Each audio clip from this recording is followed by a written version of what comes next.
Au départ, dans les usines, ils n'aimaient pas trop les délégués syndicaux. C'est un petit peu compréhensible parce que bon, on défendait quand même notre salaire et nos conditions de travail. Donc en 68, quand est arrivé, donc les délégués ont décidé d'arrêter l'usine. Ils sont passés dans toutes les salles. Il y avait quand même 5 à 6 délégués d'époque. Ils sont passés dans toutes les salles et dans les 20 minutes qui suivaient, l'usine est arrêtée complètement. Donc ça fait quand même drôle, parce que moi, ça faisait quand même déjà une bonne douzaine d'années que je travaillais là-dedans. On était à l'habitude du bruit, et dans l'habitude du bruit, et quand tout s'arrête comme ça, qu'il y a un silence de mort, ça fait vraiment drôle quand même. Ça, faut l'avouer. Parce qu'il faut dire aussi que dans le textile, là c'est encore un autre sujet, mais on avait des syndicats assez durs.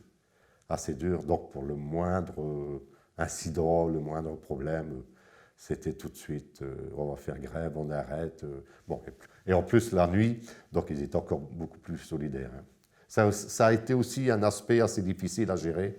Ça a été les grèves et les relations avec certains syndicats, je vais dire non, certains syndicalistes. Ah, la grève, oh mon Dieu. Ah là là, c'était pénible. Oui, c'était... comment c'était en 1968 hein, les étudiants et tout ça, et tout. C'était très dur. Ça a été très dur. Et on était mal à l'aise. Puis j'étais jeune. Ah, j'ai pas fait grève. Non, j'ai pas fait grève. La preuve, quand il y a eu les fameuses grèves de 68, on a carrément arrêté l'usine. C'est la première fois que j'ai vu mon patron courir. Et je peux dire qu'un coup, à l'époque, il était rouge-violet. Ah ouais, ça m'a fait rire. Enfin bon, parce que nous, on courait toute l'année, donc ça faisait plaisir de voir le patron qui prenait un sprint quand même. Hein, parce que là, il se demandait ce qui lui arrivait. Étant donné qu'on avait quand même, on était reconnu sur la place de Roubaix-Tourcoing comme, disons, une entreprise à caractère social, on n'a pas eu véritablement d'arrêt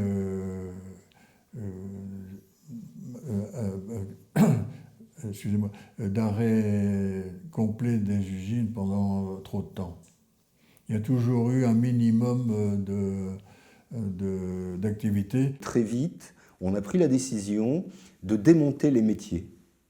Les métiers à tisser ont été démontés et les moteurs ont été planqués à l'extérieur. Donc c'est une opération qui, bien sûr, a été tout de suite contestée par le patronat en disant que nous avions saboté l'outil de travail. Et en fait, nous, on a démontré que ce n'était absolument pas le cas en remontant les métiers et en faisant une porte ouverte un week-end pour que la population voit comment tourne l'usine avec les métiers à tisser, etc., etc. Et après, quand la porte ouverte a été faite, on a redémonté les métiers et on a planqué les moteurs. Parce qu'on craignait une évacuation et le fait de déménager les machines, l'outil de travail. Je crois qu'on a fait grève 48 heures. Oui, ça doit durer 48 ou 3 jours. Et au bout du 4e jour, le patron a cédé et on a eu le salaire qu'on avait demandé. Plus une semaine de congé supplémentaire. Voilà les arguments qu'on a vus à l'époque. Oui, parce que en 68, on avait 3 semaines de congé, je pense, ou 15 jours. Je ne me rappelle plus bien, mais il me semble que ça avait 15 jours, et on a eu la 3e semaine de congé. Plus une augmentation de salaire. Ce qui était quand même pas mal. Pour nous, c'était une victoire. Ça m'a énormément marqué, c'est que la grève se terminait, 2 heures après, l'usine tournait. Les gens étaient en place, et ils remettaient en route. Pourtant, c'est très long à mettre en route, un peignage de laine, mais 2 heures après, ça tournait, et puis on téléphonait partout, on dire aux gens, voilà, on a repris le travail, vous pouvez revenir. Même si c'est pour 2 heures, on vous paiera votre journée. On négociait quoi, pour faire démarrer, parce qu'il y avait des commandes, il fallait refaire démarrer la machine. Alors, comment j'ai cessé de travailler, ça a été pour moi une surprise. Moi qui, à la fois, comme je disais, dans l'usine où bossait mon père, sur des bouts de papier, je gribouille mes verres, j'étais là forcément pour illustrer les machines d'acier. Où est l'heureuse fée, c'est-à-dire, moi je ne me voyais pas travailler comme mon père, ouvrier du textile. Là, je me suis dit, bon, voilà, j'y suis, mais je rêvais d'autre chose. Et à la fois, je rêvais d'autre chose, mais à la fois, quand j'ai appris cette rupture brutale de contrat, bah, j'étais pas forcément satisfait. on s'y habitue vite en fait. On aime au final venir dans cette entreprise. Si on devait peser les pour et les contre, il y aurait plus de pour quand même, quoi. Je veux dire, malgré tout. Comment ça s'est fini? Pas arrêté, fini. Mal, très mal. Parce que du jour au lendemain, les délégués sont venus, tête dans les épaules et triste mine. Ils nous ont dit, les gars, on a une très très mauvaise nouvelle à vous annoncer. On pensait à tout sauf à ça. Voilà, il n'y a plus de sous, on arrête tout, on ferme. Nous, on a pris ça à la plaisanterie. J'ai dit non, pas possible, une très, très grande usine comme ça, connue. Donc les licenciements, ça s'est très mal passé. Ça a commencé dans les ateliers de mécanique. Là, les mécaniciens, ils étaient une dizaine, il y en a 6 de partis.